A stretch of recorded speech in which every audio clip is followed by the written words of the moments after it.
Bonjour chers camarades boursicotteurs, j'espère que vous allez bien. Une chose est certaine, 2022 est une année qu'on devrait tous se souvenir en termes de sous-performance des marchés. Maintenant que cet annus horribilis se trouve derrière nous, à quoi devons-nous nous attendre pour 2023? Dans cette vidéo, je reviens sur l'année qui vient de se terminer, je discute des prévisions des analystes pour 2023 et je termine en vous donnant mon opinion personnelle sur ce qui est à venir pour l'année qui s'amorce. Si vous voulez me soutenir, je vous rappelle que vous pouvez rejoindre ma chaîne pour 4,99 par mois. Vous êtes plusieurs à me demander dans la zone commentaire de parler de Tesla sur la chaîne. Eh bien, dans nos directs qui ont lieu pratiquement tous les jeudis, on en parle à chaque fois. Donc, rejoignez la chaîne si vous voulez en discuter avec nous.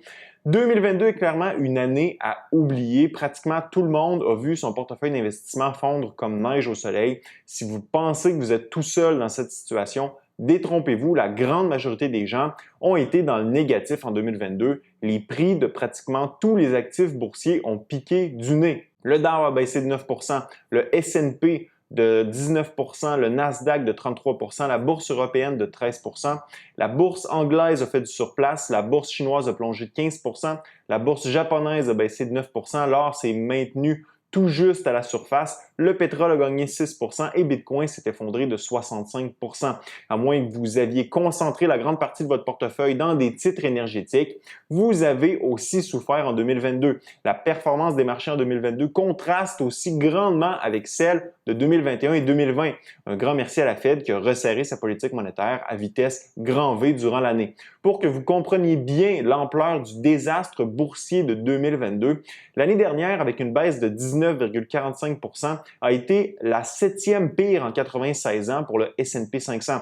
Pour avoir pire que 2022, il faut retourner en 2002 durant la bulle Internet, en 74 durant le choc pétrolier, en 2008 durant la crise financière ou en 32, 37 et 31 durant la Grande Dépression. 2022 est une année horrible en termes de performance boursière et elle vient de faire son entrée dans les livres d'histoire en tant que telle. Cependant, ce n'est pas seulement du côté des marchés boursiers que les performances ont été désastreuses en 2022. Le même scénario s'est répété du côté des marchés obligataires. Autrement dit, il n'y avait pratiquement nulle part où les investisseurs pouvaient aller se réfugier. Habituellement, lorsque le prix des actions chute, celui des obligations augmente parce que cette classe d'actifs est perçue comme une valeur refuge par les investisseurs. Or, en 2022, le prix des actions et des obligations a chuté en tandem.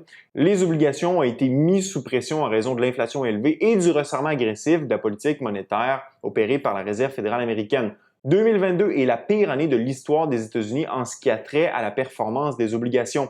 Le cours des obligations 10 ans a chuté de 16,5 % lorsque la performance des deux marchés, soit celui des actions et des obligations est combinée. Il s'agit de la pire performance aux États-Unis depuis 1871. Je répète pour que vous me compreniez bien, depuis 1871. Ça explique pourquoi votre portefeuille est dans le rouge, que vous soyez un investisseur actif ou passif, que vous fassiez affaire avec un conseiller financier ou pas.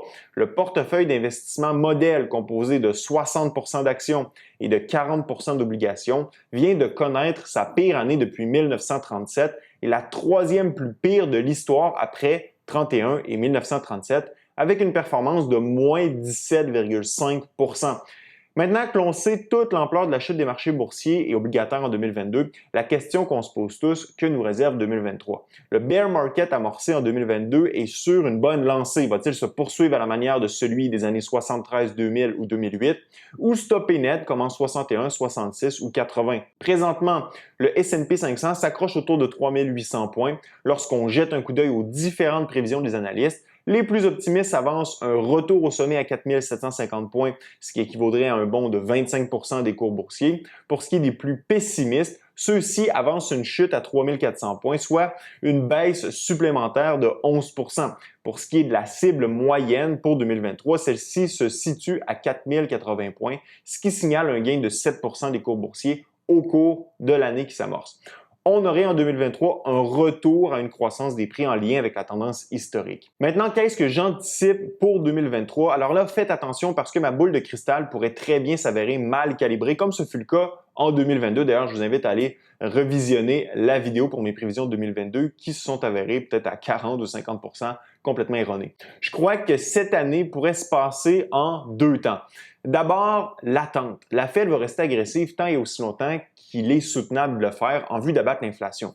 Elle voudra maintenir ses taux d'intérêt élevés pour réaliser ses objectifs de politique monétaire. Mais ce faisant, elle risque d'en faire trop. Ça fait plusieurs mois que je le dis, l'inflation est essentiellement une affaire du passé et la Fed fait preuve d'une agressivité tardive qui risque de ralentir l'économie au-delà de ce qui est requis pour venir à bout de l'inflation. Durant cette période, les cours boursiers pourraient réagir positivement au pivot que prendra la Fed vis-à-vis ses hausses de taux directeurs. Cependant, cet optimisme devrait être de courte durée en bourse. Après l'attente viendra la panique. Les hausses cumulatives de taux d'intérêt frapperont de plein fouet l'activité économique, les profits des entreprises seront en baisse, l'inflation chutera rapidement et les pertes d'emplois s'accumuleront. La Fed devrait réagir en coupant son taux directeur. C'est à ce moment que les cours boursiers devraient atteindre le fond du baril. Les cours devraient ensuite rebondir en réaction au relâchement de la politique monétaire sans toutefois retourner à des sommets historiques. Est-ce que le point de bas sera atteint en début d'année, à la mi-année ou en fin d'année 2023? Je n'ai pas de réponse à cette question. Toutefois, la vague du tsunami devrait finir par frapper les côtes d'ici les prochains mois. Ça coïncidera avec notre moment de capitulation tant attendu du côté des marchés boursiers. Grosso modo, l'année 2023, pour ce qui est des cours boursiers, elle devrait se terminer où elle a commencé. Au Canada, je m'attends à ce que la Banque du Canada agisse de façon similaire à la Fed. Elle devrait abaisser aussi son taux directeur en cours d'année si le ralentissement économique annoncé se concrétise. La situation est délicate au pays, notamment du côté du secteur immobilier. À mon avis, la BOC ne peut pas se permettre de laisser la bulle immobilière dégonfler complètement au pays parce que ça mettrait à risque la stabilité financière du pays. Les prix de l'immobilier devraient continuer leur chute en première moitié d'année alors que le resserrement de la politique monétaire de la Banque du Canada continue d'être absorbé par l'économie, puis se stabiliser par la suite si la BOC nous envoie des signaux accommodants du côté de sa politique monétaire. Honnêtement, je m'attends à une autre année difficile sur les marchés boursiers, mais je veux savoir quelles sont vos attentes pour 2023 dans la zone commentaire. Ce fut un plaisir d'être avec vous. À la prochaine.